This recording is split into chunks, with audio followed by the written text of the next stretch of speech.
Hello my dear students and all the viewers and students of this YouTube channel SC English Classes। तो कैसे हैं आप सभी। जैसा कि आप सभी को पता है कि हम लोगों ने टाइम एंड टेंस की सीरीज शुरू कर दी थी। पिछली वीडियो में प्रेजेंट इंडेफिनिट के मैंने यूजेस स्टार्ट किए थे। जो लोगों ने पिछला वीडियो नहीं देखा होगा, लिंक अंडर डिस्क्रिप्शन दिया गया है, वहां से जाइए और पिछली वीडियो को देख करके फिर दौड़ के इस वीडियो पे आइए और कंटिन्यू करिए यूजेस को। प्रेजेंट इंडेफिनिट चल रहा था, बड़ी बेहतरीन तरीका से जो है ना टाइम एंड टेंस शुरू हुआ था। जिनको ये जानना है कि what is time, what is tense, क्या डिफरेंसेस है, कैसे बना है प्रेजेंट के चार भाग, पास्ट के, फ्यूचर के, ये कैसे सारे कुछ का क्रिएशन किया गया, सब देख लो। पीछे की सारी वीडियोज में प्ले स्टोर मैंने बना करके इसमें प्लेलिस्ट में एक डाल दिया, सॉरी प्ले स्टोर ने प्लेलिस्ट में डाला है, उसमें आप जा करके देख सकते हैं। ठीक है, आइए यूज को आगे बढ़ाते हैं।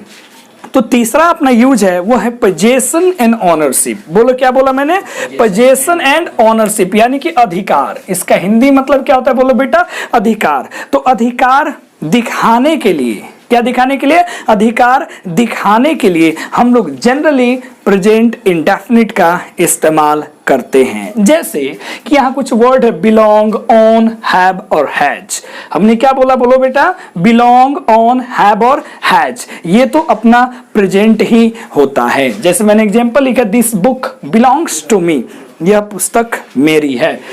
He owns a flat in Delhi, उसने क्या किया है, तो उसका एक फ्लैट है या उसने एक फ्लैट लिया है, कहाँ पे, दिल्ली में। She has a car, वो उसके पास क्या है, एक कार है या वो एक कार रखती है। ध्यान देना, ये सारे जो यहाँ से वर्ब है ना, ये सब का सब क्या दिखा रहा है, पोजेशन या ऑनरशिप दिखा रहा है। तो पोजेशन या ऑनरशिप के लिए हमेशा हम लोग प्रेजेंट इंडेफिनिट यानी कि वर्ब 1 नहीं तो किसका प्रयोग करेंगे, वर्ब 5 का इस्तेमाल करेंगे। आई होप ये क्लियर हो गया होगा।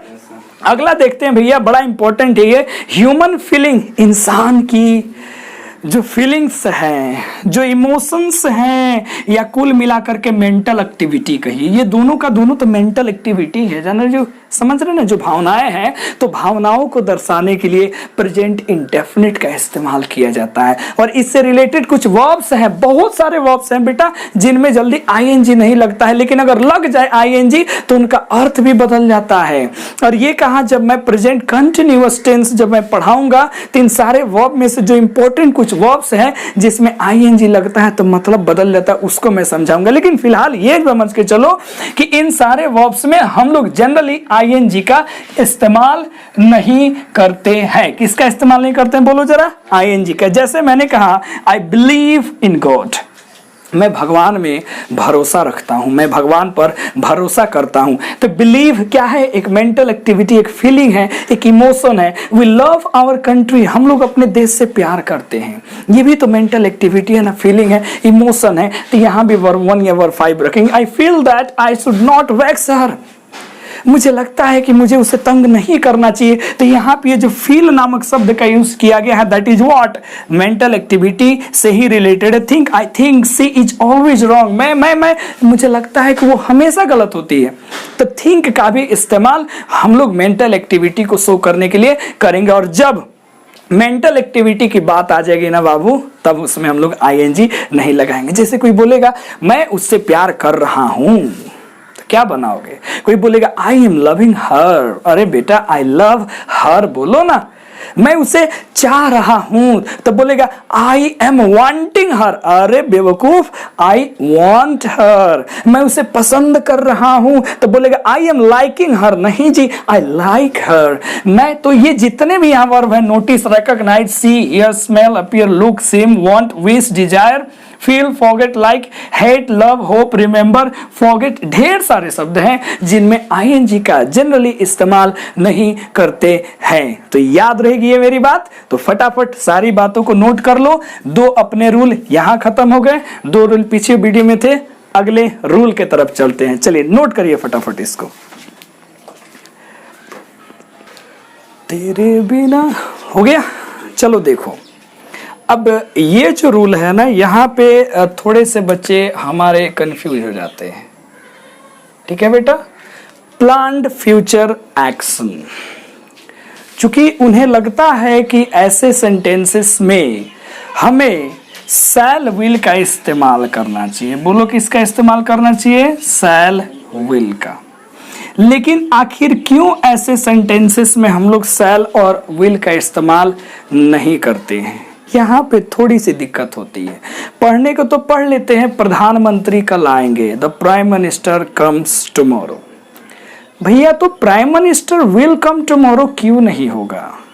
Prime minister is coming tomorrow क्यों नहीं होगा? कि जब इसको हम लोग रखते हैं तो प्रेजेंट इंडेफिनिट में ही रखते हैं। ये सवाल जो है ना दिमाग खाली कर देता है। देखो मजा है प्रेजेंट इंडेफिनिट, पास्ट इंडेफिनिट, इन सब में जो है ना परेशानी ज्यादा होती है। कंटिन्यूअस पूरे प्रेजेंट को पढ़ लोगे और एक सिंपल पास्ट निकाल लोगे ना तो कहानी बहुत आसान हो जाएगी टाइम एंड टेंस की। और एग्जाम मैक्सिमम वहीं से पूछे जाते हैं जहां पे कंफ्यूजन क्रिएट होना क्या होता है, शुरू होता है। तो आओ जरा समझते हैं कि ऐसा क्या हो रहा है। पहले कुछ एग्जांपल्स देखते हैं। The US president comes to India next month. जो अमेरिकी राष्ट्रपति है अगले महीने इंडिया आएंगे, आएंगे, आएंगे। तो जो लोग वो पढ़ते हैं ना तातेती माने प्रेजेंट, वो तो यहाँ गलत कर गए भैया। गागेगी मतलब ही प्रेजेंट होता है, खूब प्यार से समझना। दूसरा है जी, she lives for America next year, यहाँ next month. The exam commences from the 5th July. The test match starts tomorrow. The plane takes off at 10 PM. तो ये सारे सेंटेंस का अगर हिंदी मतलब देखोगे तो गागेगी में जाएगा। लेकिन गौर फरमाओ सारे वाक्यों में कहीं ना कहीं सभी वाक्यों में एक टाइम दिया हुआ है। बोलो बेटा क्या दिया है? बोलो एक टाइम जो है ना दिया हुआ है। यानी कि एक चीज हमें पता लग गई कि ऐसे सेंटेंस में अपना जो एडवर्ब ऑफ टाइम है वो होना चाहिए कि नहीं होना चाहिए? होना चाहिए। कौन सा टाइम होना चाहिए बेटा? याद रखना जो फ्यूचर की बातें बताएगा।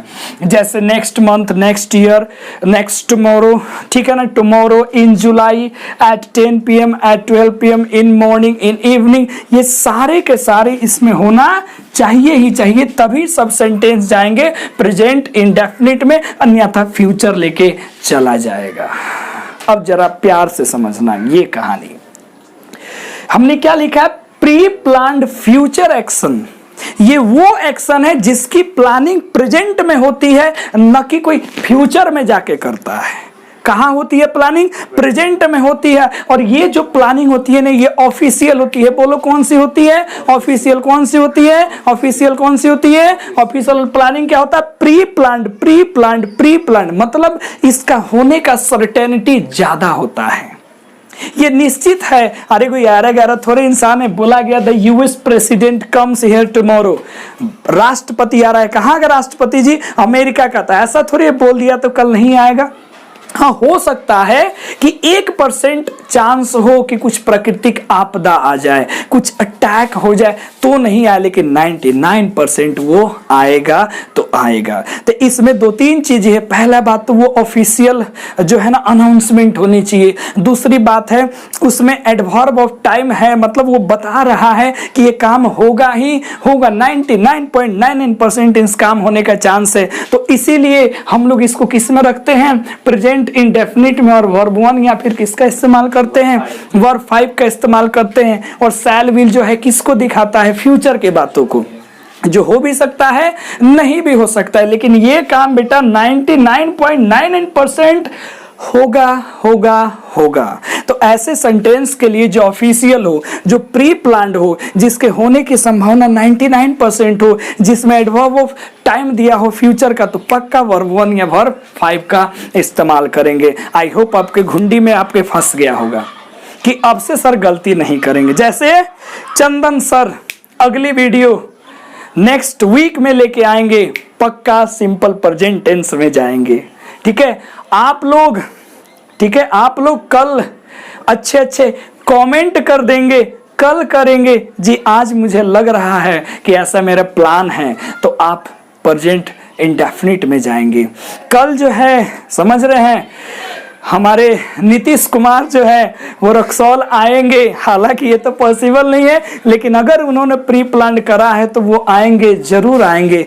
तो प्रेजेंट इंडेफिनिट में हम जाएंगे। देन आई होप आपको ये कंसेप्ट समझ में आया होगा। तो 3 रूल आज मैंने दे दिए, 5 रूल और है जो अगली वीडियो में मैं पूरे पांचों के पांचों रूल कंप्लीट कर दूंगा। फिर मैं बताऊंगा एग्जाम में क्वेश्चन पूछे कैसे जाते हैं। तब तक के लिए धन्यवाद, गुड बाय। और फटाफट जो लोग नए हैं चैनल को सब्सक्राइब करो, लाइक करो, कमेंट करो, शेयर करो, लाइक कर करके यार बटन तोड़ दो। Thank you very much, bye. चलो।